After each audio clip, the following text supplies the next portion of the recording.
A single Shahed UAV costs only between $20,000 and $50,000. But to intercept it, the United States may have to launch missiles costing between $500,000 and over $1.5 million. This is not just war, this is a paradox, where every act of defense can cost far more than the threat itself. Welcome back to New Era, where we don't just report the news, but go deeper to understand the why behind major shifts on the global chessboard. In the current battlefield context, the ace weapon used by the United States is the GBU-72 Advanced 5K Penetrator, a 5,000-pound bunker-busting bomb. This weapon is deployed from the F-15E Strike Eagle and uses a GPS/INS guidance system combined with an upgraded JDAM tail kit, allowing precise strikes in all weather conditions. Economically, each GBU-72 is estimated to cost around $288,000.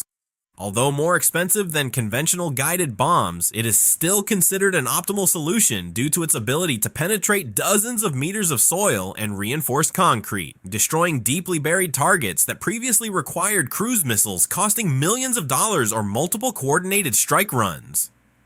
The introduction of the GBU-72 not only fills the capability gap between tactical bombs and strategic bunker busters, but also creates superior military effectiveness through long-range strike platforms, enabling the neutralization of critical enemy infrastructure with high cost efficiency. Despite the apparent strength of US military power, the real picture of war is far more complex. The United States is facing mounting costs for each wave of air operations, while Iran limits the use of high-cost weapons and instead focuses on targeting the global economic structure.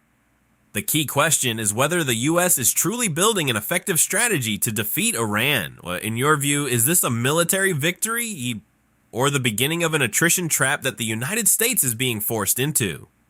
Leave your thoughts in the comments so we can discuss together. To understand why a superpower like the United States may be falling into an attrition trap, let's step into the cockpit of a real mission that took place in mid-March 2026. An F-15E Strike Eagle takes off before dawn.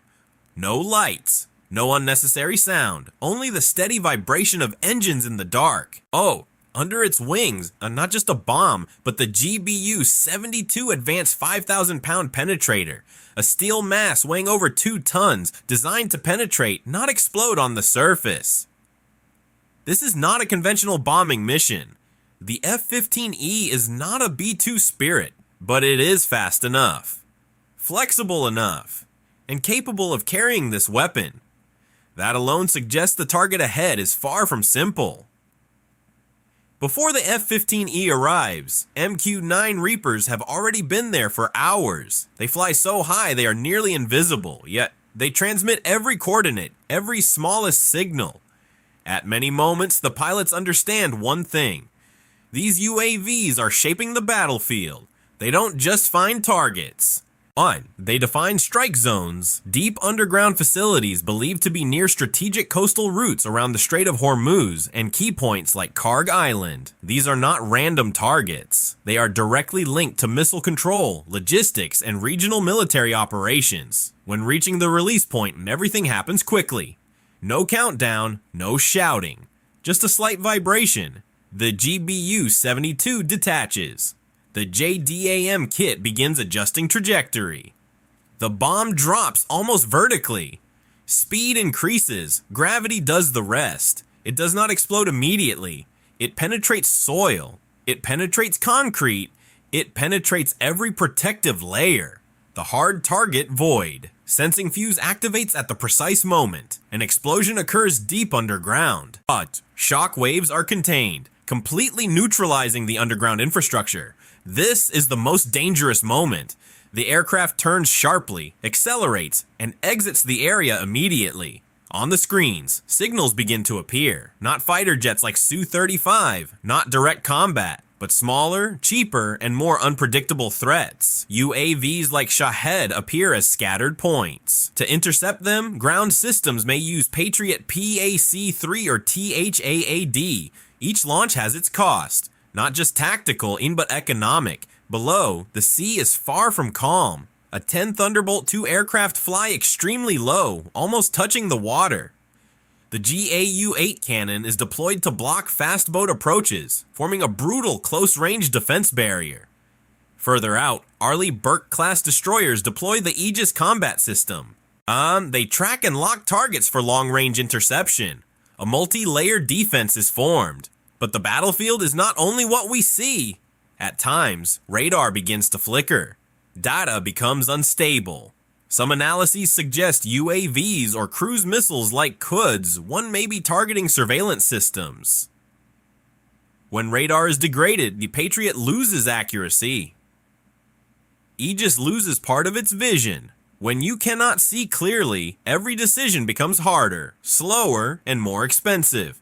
After each mission, the F-15E lands. Reports are completed, data is analyzed. On paper, everything is precise. But out there, the battlefield continues. Each GBU-72 destroys a target, but it also triggers a new cycle. A cycle where costs continue to rise. And the question is no longer who is stronger, but who can sustain this war longer. But who truly controls the game? The one dropping bombs, or the one making every bomb more expensive? Write your answer below so we can discuss. And why not engage directly? Why not deploy full air confrontation? Why does Iran allow strikes on strategic positions? The answer may not lie in military strength, but in cost calculation. In modern warfare, a concept often discussed is salvo competition. Simply put, it is a race to see who runs out of resources first. Not who hits harder, but who can sustain the tempo longer, son. In this context, some analysts suggest Iran may be adopting an asymmetric approach. Instead of direct air confrontation, where it may be disadvantaged, it uses lower-cost systems like UAVs and short-range missiles.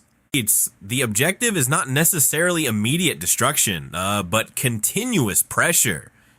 Because every time a UAV appears, the opposing air defense must respond. And to respond, it may require systems like Patriot PAC-3 or THAAD, which are significantly more expensive to operate and fire.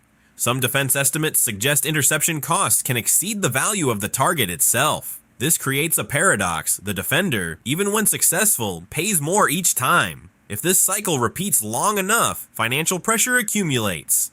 Initial reports indicate operational costs in early phases may rise faster than expected.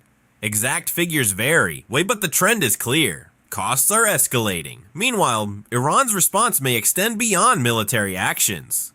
Some analyses suggest economic and financial targets in the region could become part of a broader pressure strategy. If that happens, the conflict will no longer be confined to the battlefield. It will spread into financial systems, supply chains, and market psychology. And here, the most critical question emerges. How long can each side sustain a war where every action becomes increasingly expensive? Because in an attrition war, victory does not always belong to the stronger side.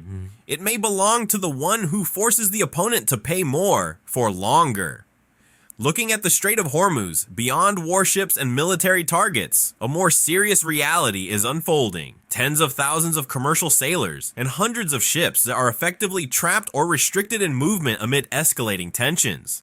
These are not soldiers, they are ordinary workers, sustaining global supply chains. Yet they operate under constant risk, not knowing when they can leave.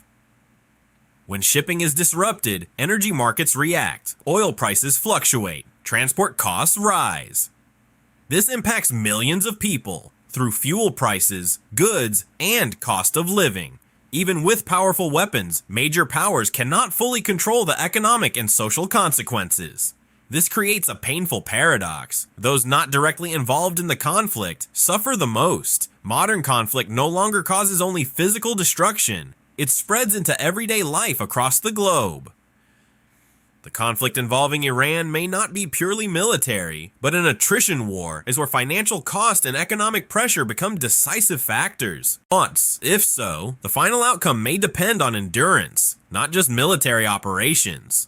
So in your view, is this a campaign moving toward victory, or a spiral of attrition with no clear exit? If you were the decision maker, would you escalate or seek a way out before the cost becomes too high? Leave your perspective in the comments. If this analysis helps you understand the situation, hit like and share. Don't let misinformation mislead. Subscribe and turn on notifications. Stay updated every hour as this conflict evolves. Thank you for following New Era. We will continue delivering the latest strategic developments shaping the world.